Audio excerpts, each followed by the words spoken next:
Welcome back dito sa channel natin. Update naman tayo sa ginagawa na major renovation dito sa Glorieta. Wow guys, ito na pala oh, ang ganda na ng bagong Glorieta Park.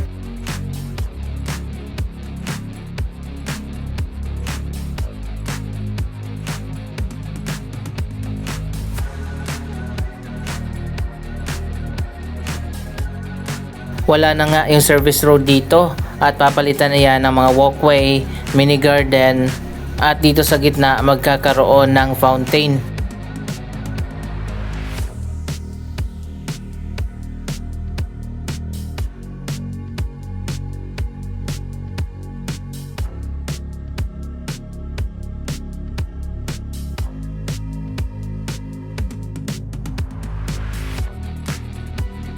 Doon na sa gilid yung bagong driveway at drop-off area.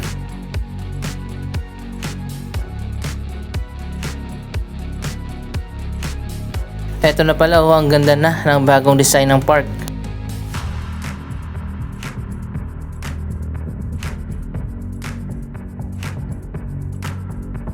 Natapos na nga yung renovation dito sa exterior ng Glorieta 4. Dito na lang sa harap sa may food court area.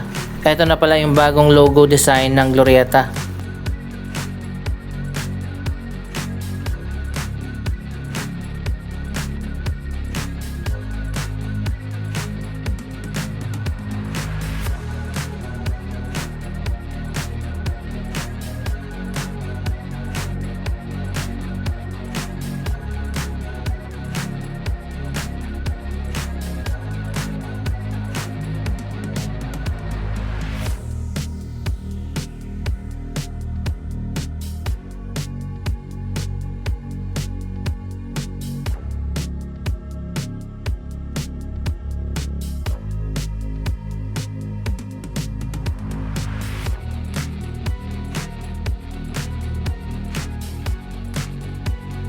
Ang mas pinaganda na Glorieta Park ay magiging connected na nga dyan sa may entrance ng mall. Magkakaroon pa ng hagdanan dyan.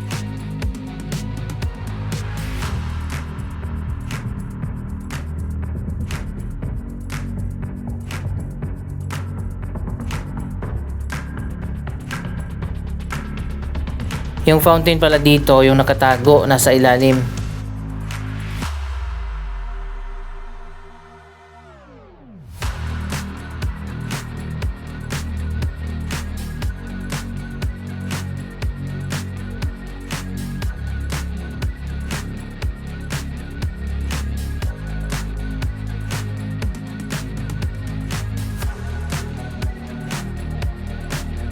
Malapit na palang matapos itong The Estate Makati. Iyan ay joint venture project ng SM at Federal Land.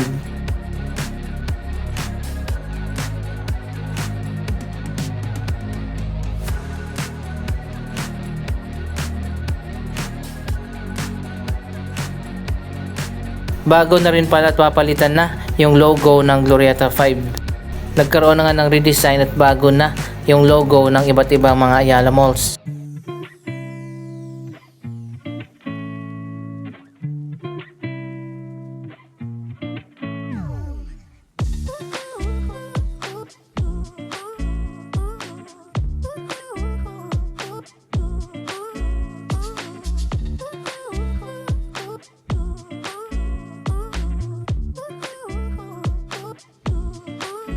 Wala pa ring official date kung kailan talaga magbubukas itong bagong hotel sa taas ng One Ayala. Canopy by Hilton Hotel ang magbubukas dyan.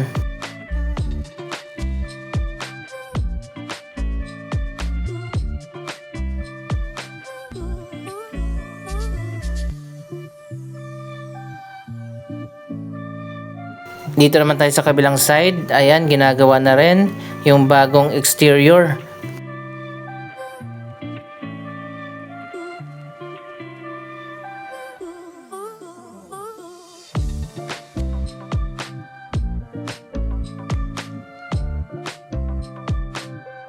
Mas naging maluwag na nga ang Glorieta Park.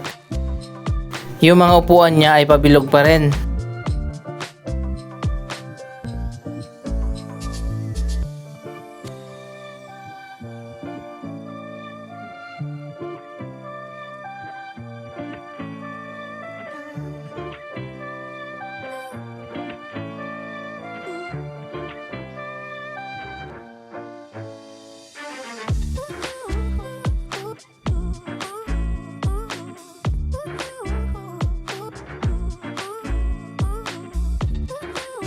Sinarado na pala yung food court area para sa major renovation.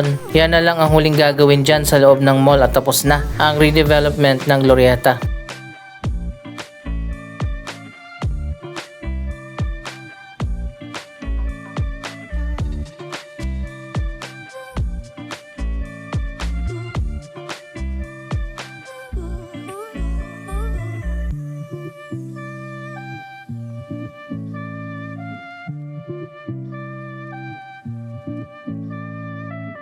Dito naman sa may Rustans Building, ginagawa ngayon ang renovation.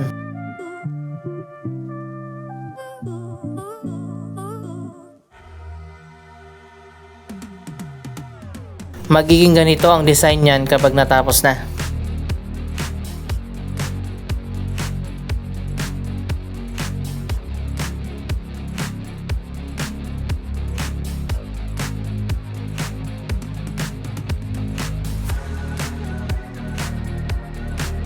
Mas naunang natapos ang renovation dito sa labas ng Glorietta 3.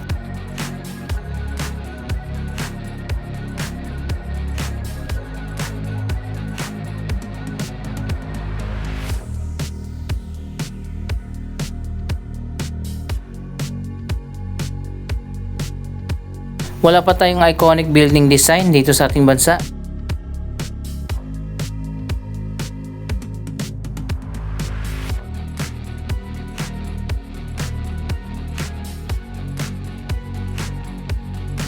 Eto na nga, tapos na ang renovation dito sa park sa likod ng Glorietta 3. Ayan, makikita nyo naman, bago na at modern ang design.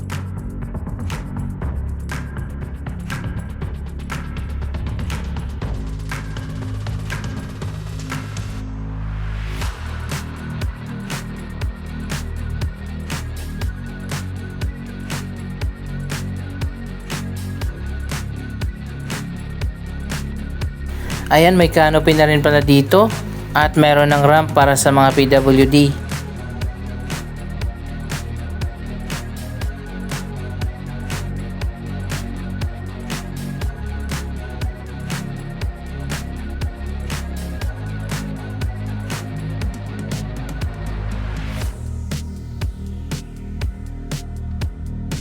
Tapos na rin pala dito sa labas ng Glorietta 3.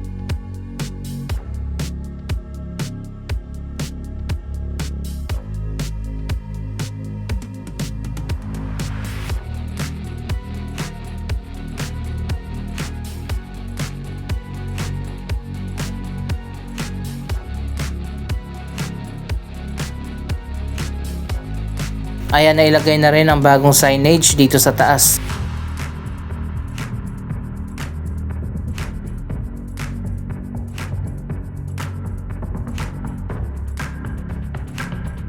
Mas malawak yung park dito sa likod kumpara dun sa harap.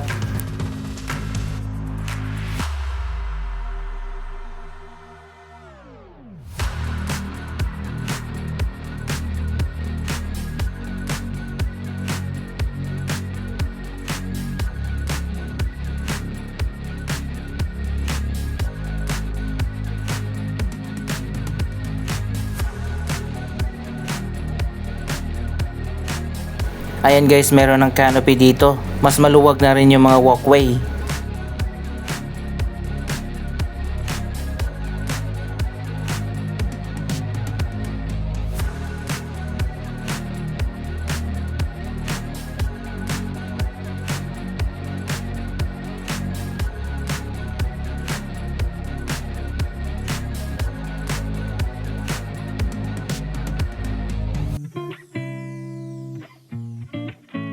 May mga walkway din dito sa loob at may mga sitting area.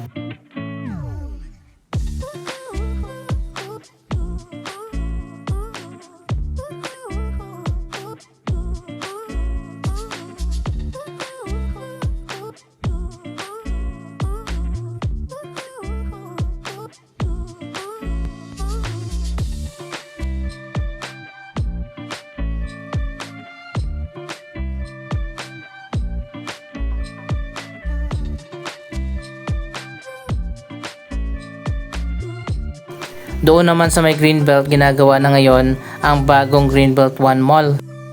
May renovation din na gagawin sa Greenbelt 2. Samantala tapos na ang renovation sa Greenbelt 5. Hindi naman kasama sa redevelopment ang Greenbelt 3 and 4. Dito sa labas pala ng Glorietta 3, meron ditong 3D LED screen.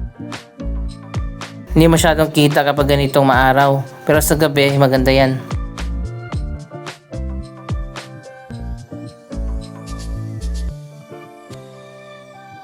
Napakaganda na nga dito sa loob. Ayan, makikita nyo naman, eto na nga ang mas pinaganda na Glorietta Mall.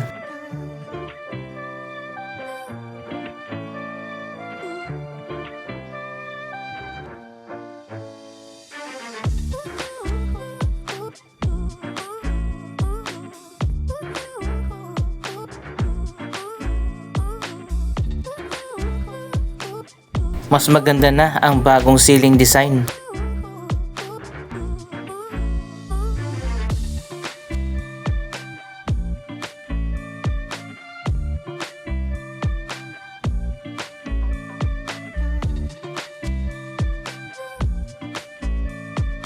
Mas lalong lumiwanag dito sa may atrium.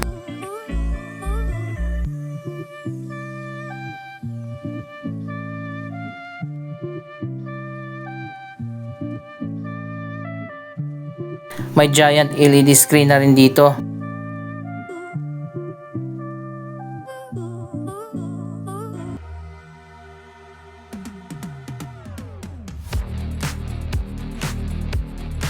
Tapos na rin dito sa main atrium. Tingnan nyo naman, ang ganda ng ceiling. Mas maliwanag, mas maaliwalas.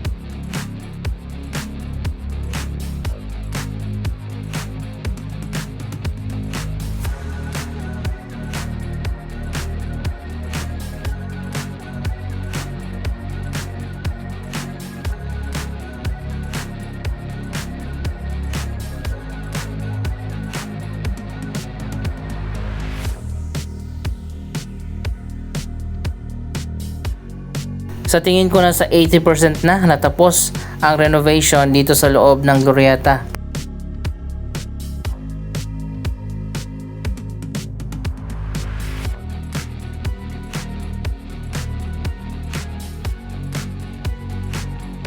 Siguro by next month tapos na talaga ito.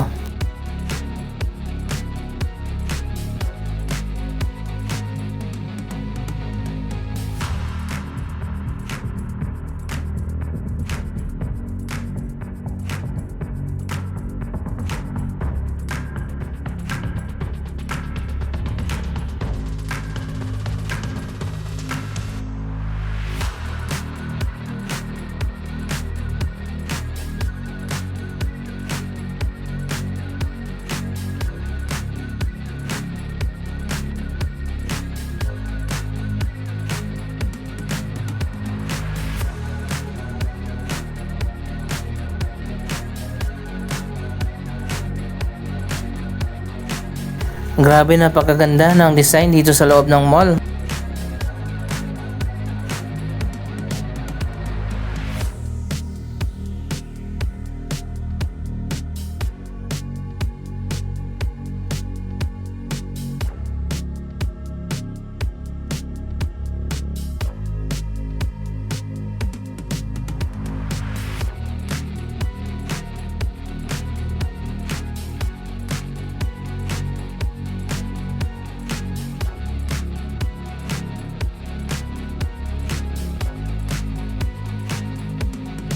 Abangan natin ang grand opening ng bagong hotel dyan sa taas ng One Ayala.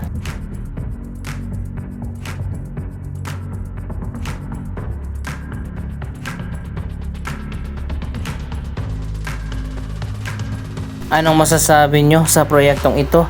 Mag-comment lamang dyan sa baba ng inyong mga reaksyon. Maraming salamat sa inyong panonood. Huwag kalimutan na i-like, i-share ang video ito at mag-subscribe. Thank you for watching!